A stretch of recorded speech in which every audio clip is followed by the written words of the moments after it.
One day, George the Steamroller was waiting for Percy to take him to a new workplace. George was being rude to Rheneas and Skarloey.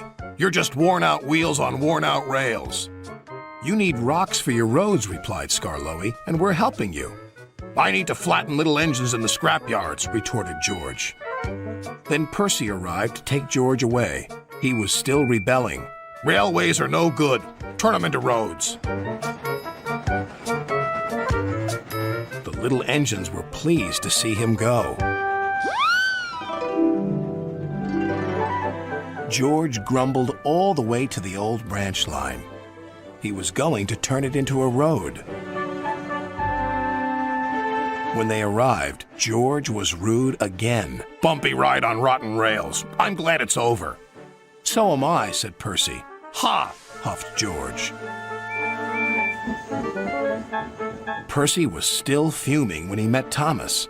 "What's up, Percy?" "It's George. He makes me feel down." "Just ignore him," puffed Thomas. George was now enjoying himself.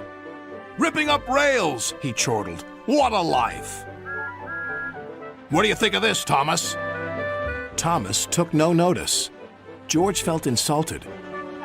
"You're a useless blue puffball." But Thomas didn't hear.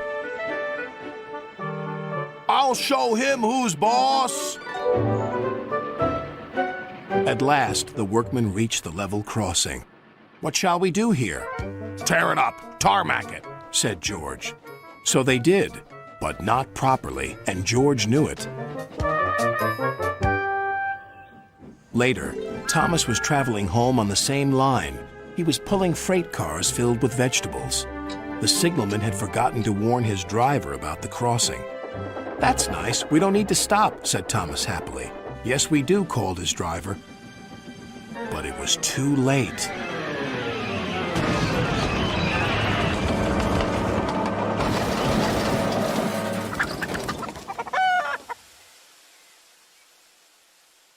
Next day, Percy told Gordon all about George.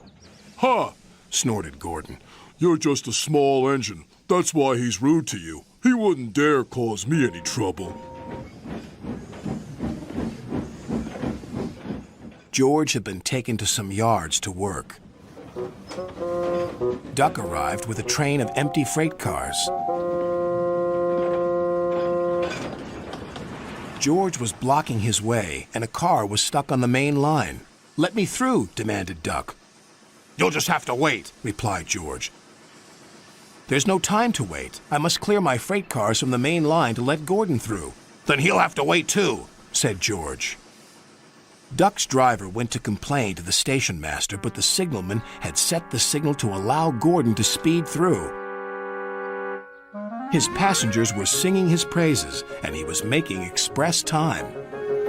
"I'm the greatest! Just watch me fly by!" He whistled long and loud as he approached the station.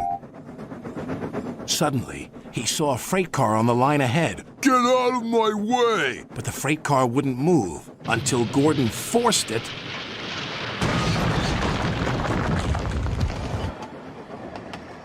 by accident. Gordon was worried that Sir Topham Hatt would be cross. He was, but not with Gordon. "Whoever caused this disturbance will have me to answer to." And he did, a few days later. "Look who's here," said Thomas. George had been found out by Sir Topham Hatt and punished. He looked miserable. "Now we'll get some peace at last," said Percy. "I want to get rolling again, but I've got to wait a whole week till I do." "And then you'll be just as rude as ever." "Eh, George?" "I hope not. Don't you?"